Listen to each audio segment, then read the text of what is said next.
Darul Musin, pondok pesantren rendah karbon berketahanan iklim.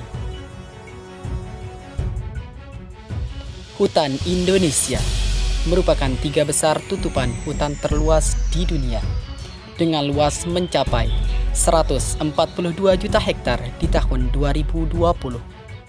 Tidak hanya terluas, hutan Indonesia juga memiliki keanekaragaman hayati. Namun, meski memiliki potensi yang besar, keberadaan hutan Indonesia masih terancam dari deforestasi, kebakaran hutan, dan lahan.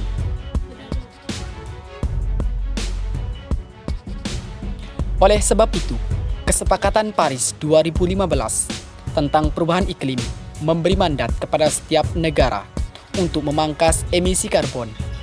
Indonesia berkomitmen mengurangi emisi sebesar 29% dengan usaha sendiri dan 41% dengan dukungan internasional pada tahun 2030. Salah satu upaya untuk mencapai target ini adalah dengan menerapkan pembangunan rendah karbon.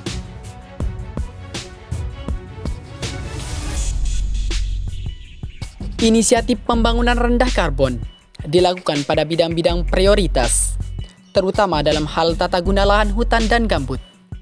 Sektor hutan dan lahan gambut memberi kontribusi penurunan emisi Indonesia sebesar 17%, melebihi separuh dari target dengan usaha sendiri.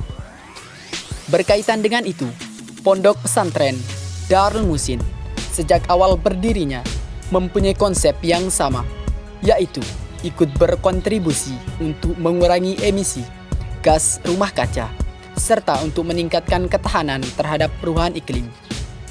Sebagai pesantren yang menanamkan tafakuh fiddin, berpegang teguh pada agama, Pondok Pesantren Darul Musin menanamkan kepedulian santrinya pada lingkungan. Dengan komitmen pada lingkungan, maka ekosistem lingkungan pondok dijaga dan dikonservasi dengan menerapkan prinsip pembangunan rendah karbon dan berketahanan iklim.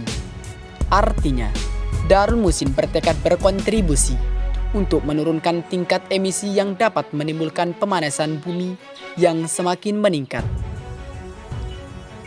Hal tersebut dibuktikan dengan banyaknya pepohonan yang ada di Pondok Darul Musin, di antaranya pohon kelapa. Pondok Pesantren Darul Musin dibangun di tengah hamparan kebun kelapa. Pohon-pohon kelapa yang ribuan jumlahnya dijaga, dirawat dan ditingkatkan produktivitasnya. Selain sebagai sumber pendanaan operasional pondok, kelapa-kelapa itu juga menampakkan diri bagaikan menara-menara yang menjulang tinggi seperti ketinggian cita-cita para santrinya. Dengan ribuan pohon kelapa itu, Darul Musin dikenal sebagai pesantren dengan menara 1000 kelapa.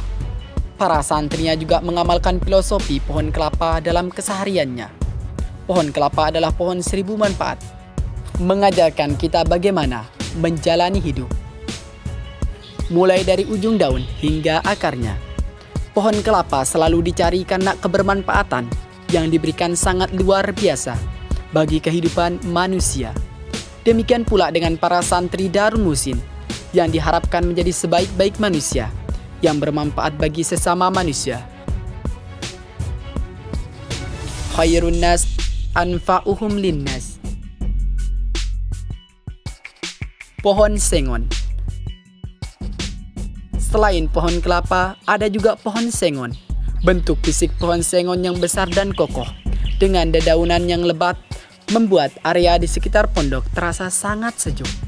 Lebatnya dedaunan pohon ini juga menjadi daya tarik burung-burung bertengger dan berkicau di sana, sehingga membuat suasana di area pondok menjadi semakin menyenangkan.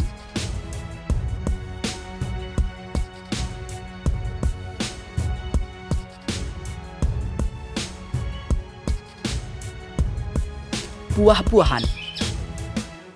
Di Darul Musin terdapat juga berbagai macam buah-buahan, baik buah yang tumbuh dengan sendirinya maupun buah yang sengaja ditanam untuk dibudidayakan.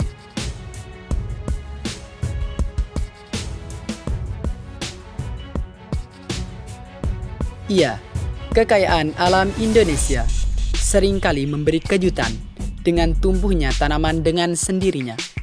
Di pondok, Berbagai jenis buah mangga berdiri kokoh tanpa tahu kapan dan siapa yang menanamnya. Sedangkan buah yang sengaja dibudidayakan diantaranya buah joet atau buah jamblang, buah serikaya, buah melinjo, buah kedondong, asam jawa, buah nangka, buah pepaya, buah pisang, buah jambu kristal, buah naga, buah mangga, buah durian, buah manggis, buah belimbing, pohon aren, pohon pinang, dan pohon kakao.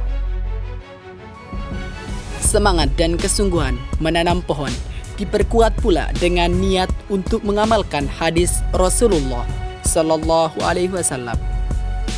Rasulullah Sallallahu Alaihi Wasallam bersabda, tak seorang pun muslim yang menanam pohon atau menabur benih tanaman, lalu setelah ia tumbuh dimakan oleh burung, manusia, atau hewan lainnya, kecuali akan menjadi sedekah baginya. Hadis riwayat Bukhari. Di hadis lain, siapa yang menanam tanaman dan tanaman itu tumbuh dan memberi hasil, maka dia akan mendapatkan pahala setara dengan hasil yang diambil dari tanaman tersebut. Hadis riwayat Ahmad. Hadis berikutnya, apabila kiamat tiba terhadap salah seorang di antara kamu dan di tangannya ada benih tumbuhan, maka tanamlah. Hadis riwayat Anas bin Malik. Sungguh besar manfaat penanaman pohon sampai Rasulullah Sallallahu Alaihi Wasallam menyebutnya dalam beberapa hadis. Masya Allah.